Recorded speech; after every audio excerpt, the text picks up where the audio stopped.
Dans un contexte où les hommes d'église sont appelés à être des exemples de foi, d'intégrité, d'amour, de dévotion à la parole de Dieu, il est triste, il est alarmant de constater certaines dérives, des divorces pour des raisons inutiles, futiles, des remariages non conformes aux enseignements bibliques et des justifications fallacieuses viennent troubler les fondements même de l'Église, de l'éthique. Que dit réellement la Bible sur le divorce et le remariage?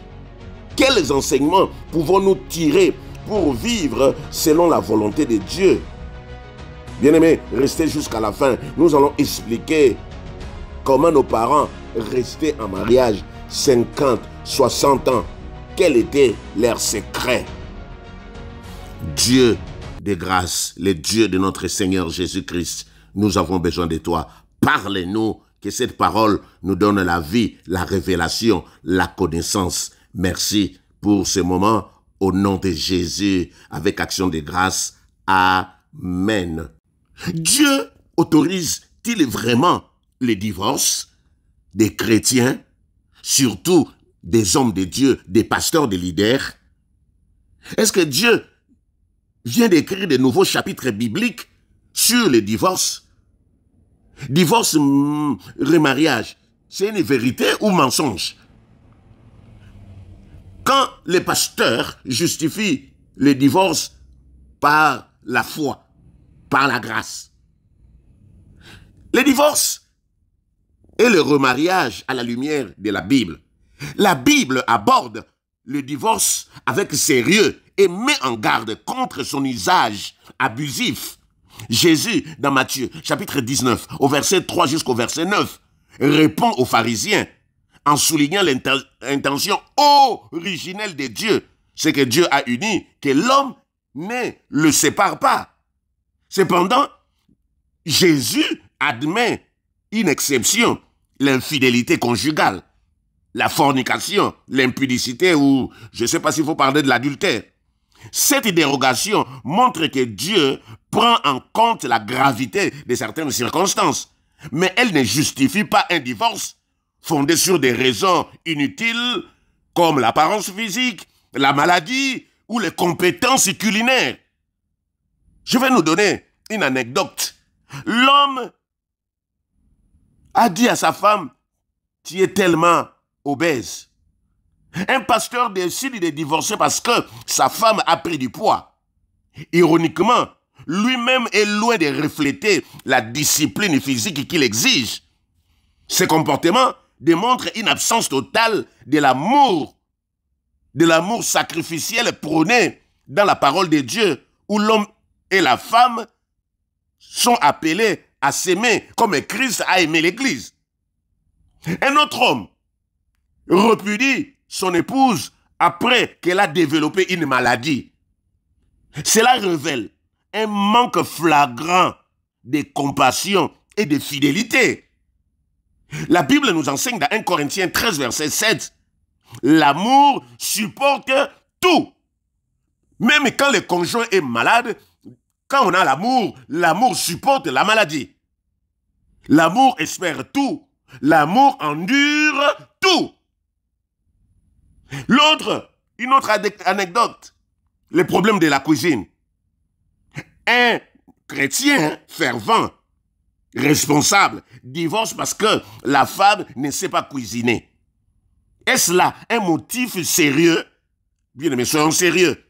Certainement pas selon les standards bibliques.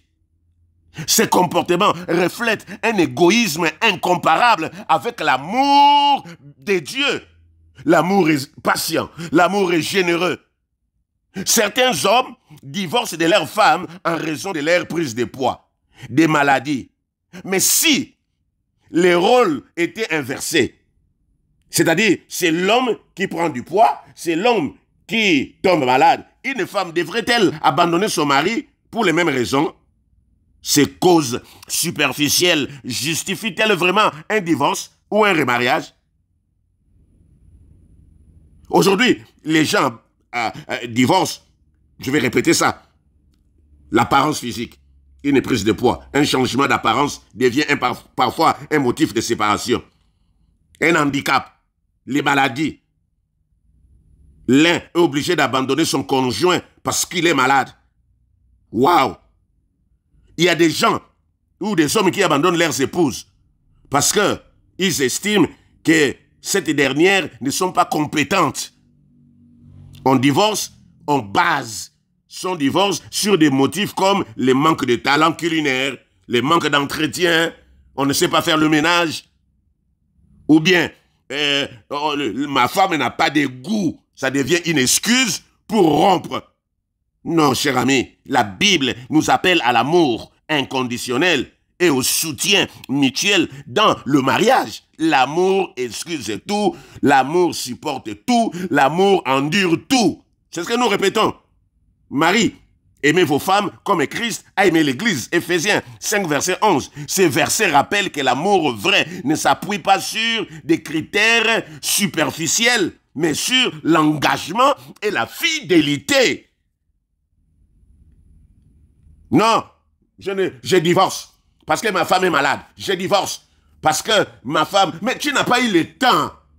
Après 90 jours de mariage, tu divorces, tu repudies ta femme parce que tu estimes que cette femme ne t'a pas dit la vérité. Mais pourquoi tu n'es pas allé auprès de Dieu pour demander, Seigneur, est-ce que c'est ta volonté d'épouser cette femme? Tous ces temps-là de fiançailles, quand les gens font des fiançailles, c'est pour demander la volonté de Dieu. Connaître, est-ce que Dieu est d'accord? Mais ce n'est pas après le mariage que vous vous dites que non, je me suis trompé. On se trompe avant, pas après le mariage. Malachie, chapitre 2, au verset 16, il dit « Car je hais la répudiation, dit l'Éternel, le Dieu d'Israël. » Ce passage reflète la souffrance que les divorces causent, non seulement à ceux qui en sont victimes, mais aussi à Dieu lui-même.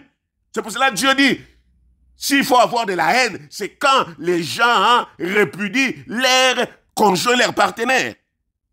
Jésus a été clair sur le remariage après un divorce injustifié. Luc 16, 18. C'est lui qui répudie sa femme et en épouse une autre commet un adultère. Et celui qui épouse une femme répudiée par son mari commet un adultère. Donc là où vous répudiez la femme, cette femme est condamnée à vivre comme ça pour ne pas aller dans la guerre. Parce que si elle se remarie, c'est un problème. Parce que toi, tu n'as pas de problème. Toi, tu avais déjà choisi, tu as fait le choix d'aller en enfer. Parce que Dieu dit, dans Deutéronome 30, 19, je mets devant toi la vie, la mort, je mets devant toi la malédiction, la bénédiction. Toi, tu as déjà choisi la malédiction. Toi, tu as déjà choisi. Parce que Dieu n'envoie pas les gens dans la guerre. Toi, tu as choisi la guerre, mais tu exposes cette femme à la guerre. Le remariage n'est pas seulement une question de choix personnel, mais un acte qui doit être aligné sur la volonté de Dieu. Malheureusement, beaucoup, y compris certains leaders spirituels, se servent de la grâce comme prétexte pour justifier leurs actes. Un serviteur de Dieu m'a dit, heureux les miséricordieux. Donc, Dieu, c'est un Dieu miséricordieux. Au nom de la miséricorde, au nom de la grâce, au nom de l'amour de Dieu, on peut faire n'importe quoi parce que Dieu, c'est un Dieu de grâce. Il ne peut pas me juger pour ça. Non, soyons sérieux. Matthieu chapitre 7, verset 21 au verset 23, Jésus avertit. Ceux qui me disent, Seigneur, Seigneur, n'entreront pas tous dans le royaume des cieux, mais celui-là seul qui fait la volonté de mon Père qui est dans les cieux. Prêcher, prophétiser, opérer des miracles ne garantit pas les saluts. Si la vie personnelle est marquée par l'injustice, par l'hypocrisie, par la méchanceté, en négligeant les principes fondamentaux de l'amour et de la fidélité, ces hommes de Dieu, ces chrétiens risquent de se voir dire par le Seigneur, je ne vous ai jamais connu. Nous avons parlé de cet enseignement que vous allez trouver en description. Alors, l'apôtre Paul aborde le sujet du divorce et du remariage dans plusieurs passages du Nouveau Testament.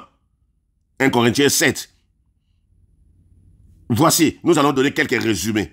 Le mariage est sacré et indissoluble. Ça, c'est la première chose. 1 Corinthiens 7, 10 à 11. Paul souligne l'importance de la fidélité et de l'engagement dans le mariage.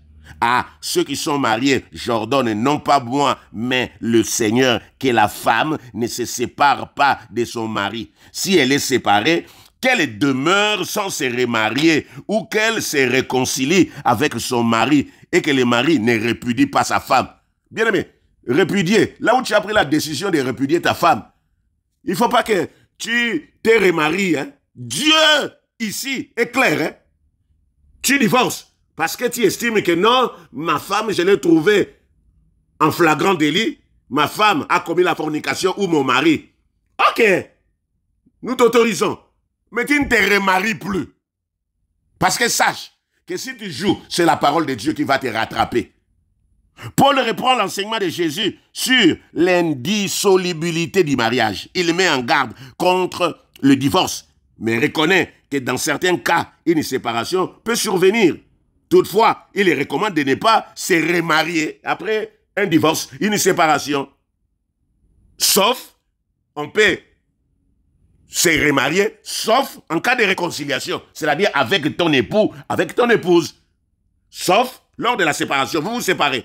Même si c'est la raison que le Seigneur a indiqué. Moïse a dit cela à cause de la dureté de votre cœur. Comme la femme est infidèle, séparez-vous, il n'y a pas de problème. Mais, après la séparation, vous ne vous remariez plus. Sauf la réconciliation. Alors, si même Dieu ici, pour les mariages mixtes, croyants et non croyants, païens et un chrétien qui se sont peut-être mariés déjà avant, Paul traite aussi ces problèmes. Si un frère a une femme non croyante et qu'elle consente à habiter avec lui, qu'il ne la répudie pas. Parce que toi tu vas dire, mon mari c'est un païen, ma femme c'est une païenne. Si une femme a un mari non croyant et qu'il consente à habiter avec elle, qu'elle ne répudie pas son mari. Donc Paul encourage les croyants à rester avec leurs conjoints non croyants. La condition ici, c'est demander à Dieu la grâce que cette femme donne sa vie à Dieu. Si les non-croyants se séparent, qui se sépare, le frère ou la sœur n'est pas lié dans ces cas-là. Dieu nous a appelés à vivre en paix. Ouais? Les non-croyants peuvent se séparer. Les non-croyants peuvent se séparer. Mais nous qui connaissons la parole de Dieu, si tu estimes que je peux rester, il n'y a pas de problème. Mais le mariage entre des chrétiens, chrétiennes, pasteur et chrétienne, pasteur et chrétien, il n'y a pas de divorce.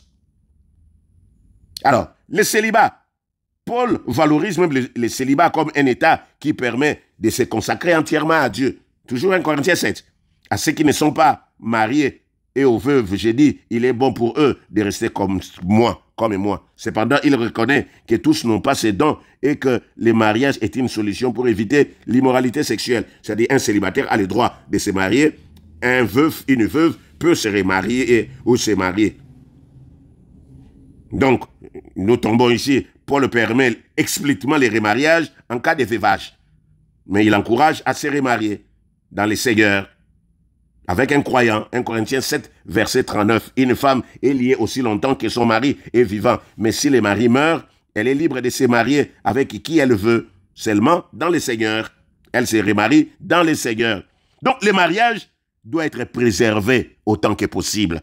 Le divorce est déconseillé, sauf dans des circonstances extrêmes. Les croyants mariés à des non-croyants doivent chercher à maintenir leur union, sauf si les non-croyants, c'est les non-croyants qui choisissent, ce n'est pas les croyants, c'est les non-croyants qui choisissent.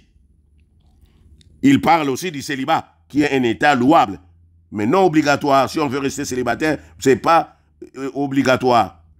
Alors, dans un monde où les mariages sont souvent fragiles et les divorces fréquents, c'est la question que nous nous posons. Certains couples inspirent par leur longévité. Là où les pasteurs divorcent, nous chrétiens nous divorçons, mais il y a des couples qui donnent envie de se marier. Ils donnent une inspiration incroyable par leur longévité. Nous rencontrons parfois des unions de 50 ou même 60 ans de mariage, des gens qui sont restés ensemble. Alors, nous sommes parfois tentés de croire qu'ils ont eu des partenaires qui viennent du royaume de Dieu. Des anges. Les anges ne se marient pas. Ce sont toujours des hommes. Nous sommes tentés de croire que c'était des partenaires idéaux et une vie sans difficulté. Non. Ces couples nous enseignent une vérité importante. Les gens qui ont fait 50, 60 ans, 40 ans, 70 ans de mariage, la vérité enseignée, la réussite de leur mariage repose sur l'absence de la guerre. Ils réussissent, c'est pourquoi?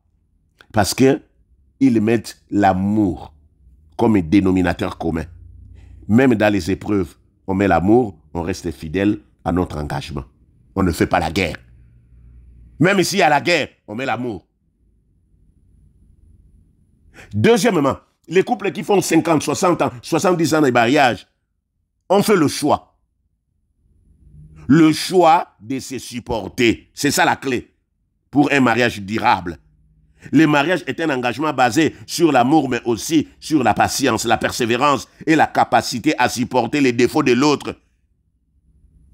En toute humilité et douceur, avec patience, supportez-vous les uns les autres dans l'amour. Éphésiens 4, verset 2. Même les païens qui ne partagent pas nécessairement les valeurs chrétiennes parviennent parfois à maintenir leur union. Il y a des païens qui ont fait 60 à 50 ans grâce à cette attitude. Si eux peuvent se supporter dans un cadre souvent basé sur les principes purement humains, combien plus les chrétiens qui bénéficient de la grâce, des enseignements de Dieu, devraient-ils persévérer dans leur mariage? Les hauts et les bas dans les mariages existent. Aucun mariage, qu'il soit chrétien ou non, n'est exempt des défis. Même les couples qui célèbrent des décennies de vie commune, 60 ans, ont traversé des moments difficiles. La différence réside dans leur capacité à gérer des difficultés en suivant certains principes, c'est-à-dire les pardons. Supportez-vous les uns les autres, et si l'un a sujet de se plaindre de l'autre, pardonnez-vous réciproquement, de même que Christ vous a pardonné, pardonnez-vous aussi. Colossiens 3, verset 13. La communication. Beaucoup de conflits dans les mariages sont le résultat d'un manque de dialogue. Le couple qui dure savent exprimer leurs sentiments, écouter l'autre avec respect. Troisièmement, la foi en Dieu. Les chrétiens ont une ressource. Nous avons une ressource précieuse que les non-croyants n'ont pas toujours. La prière, la direction de Dieu. Un couple chrétien doit mettre Christ au centre de sa relation, de son mariage. Un cordon à 3 fils ne se rompt pas facilement. Ecclésiaste 4, verset 12. Donc, l'exemple des païens, c'est une leçon pour les chrétiens. Si nous constatons que des païens qui ne connaissent pas Dieu parviennent à maintenir leur mariage, tandis que certains chrétiens échouent, cela soulève une question importante. Les chrétiens utilisent-ils pleinement des ressources spirituelles mises à leur disposition? C'est ça la question que nous devons nous poser. Jean 13, 35 à ceci. Tous connaîtront que vous êtes mes disciples si vous avez de l'amour. C'est seulement l'amour. Si les païens peuvent pratiquer la patience, l'amour, combien plus nous qui sommes serviteurs de Dieu chrétiens devraient-ils manifester ces qualités dans le mariage? Écoutez, un mariage durable n'est pas le fruit de la perfection des partenaires, mais de leur engagement mutuel à se supporter, à pardonner, à grandir ensemble, à aimer.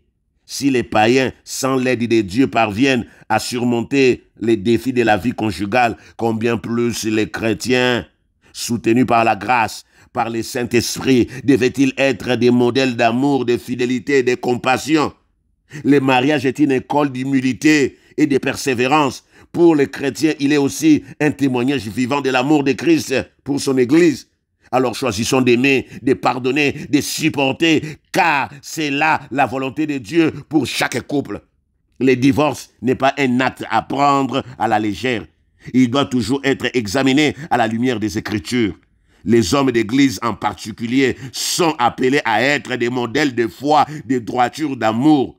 En justifiant des divorces pour des raisons superficielles, en se remariant facilement comme si on allait au marché, ils scandalisent les fidèles, ternissent l'image de Dieu et tout le monde dit ah, « c'est ça des pasteurs, non? Vos pasteurs. » Oh, Jésus-Christ est jeté dans la rue à cause de nos comportements. Bien-aimés, nous avons écouté la clé. Mettons l'amour. Et Dieu va nous aider pour la suite. Père, merci. Pardonne-moi. Pardonne-moi, Seigneur, pour mon ignorance. Pardonne-moi parce que je me suis engagé sans connaître ta volonté. Pardonne-moi parce qu'aujourd'hui, je suis divorcé et je me suis même remarié.